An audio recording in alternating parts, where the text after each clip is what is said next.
a lot of the stuff on this album in particular is really, really personal, but when I'm on stage, I'm concentrating on so many different things that I don't even have time to think that they're singing about that time that I had with so-and-so. Exactly. Now the record's been out, and I don't know whether people have just been at home just like listening to it furiously. Literally, it was like the whole room was singing to new songs.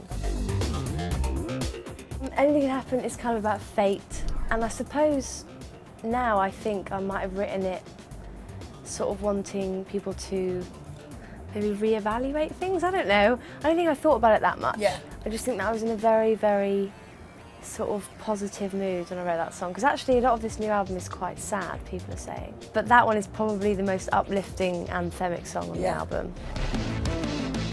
Floria is a director. She's done everything from like White Stripes to Marilyn Manson, crazy stuff. And so I knew it was going to be something a little bit different and surreal.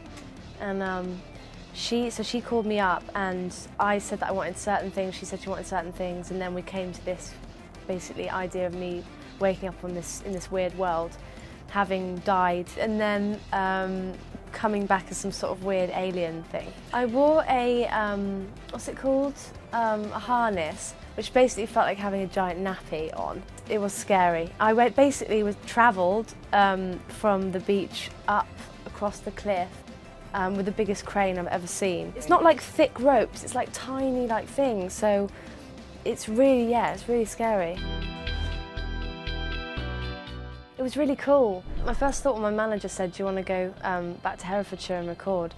I was like, yeah, because it's an excuse to go back home, and I wasn't thinking, I had this writer's block thing, I wasn't really thinking about the record, I was just like, I just want to go home.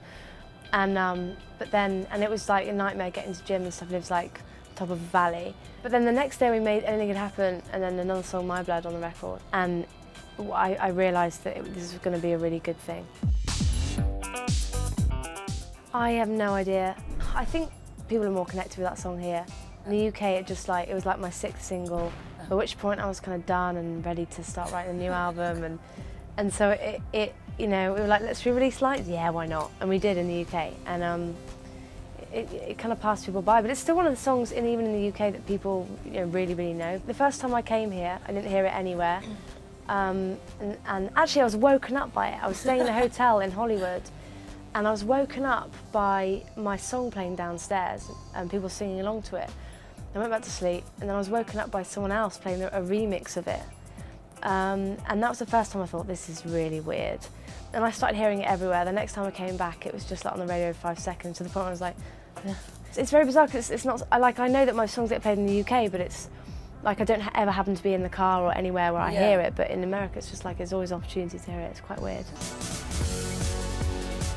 I think the reason why people started putting me in the EDM category was because, I don't even know why I said category, but I don't know, world, is because ever since I released my first song, I got remixed a lot. And there's a lot of Ellie Goulding remixes, and I don't know why. But then I've been nominated for like EDM awards and stuff for that reason. I've never won, so it's fine. But yeah, it's still interesting to be put in that world. Really scary, because actually when we're in a situation where it's just making music,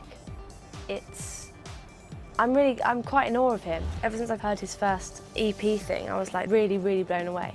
When I sing, like usually, I either do like a full take and it's good and usable, or I have to do a few and do some bum notes here and there. So it was quite a weird dynamic,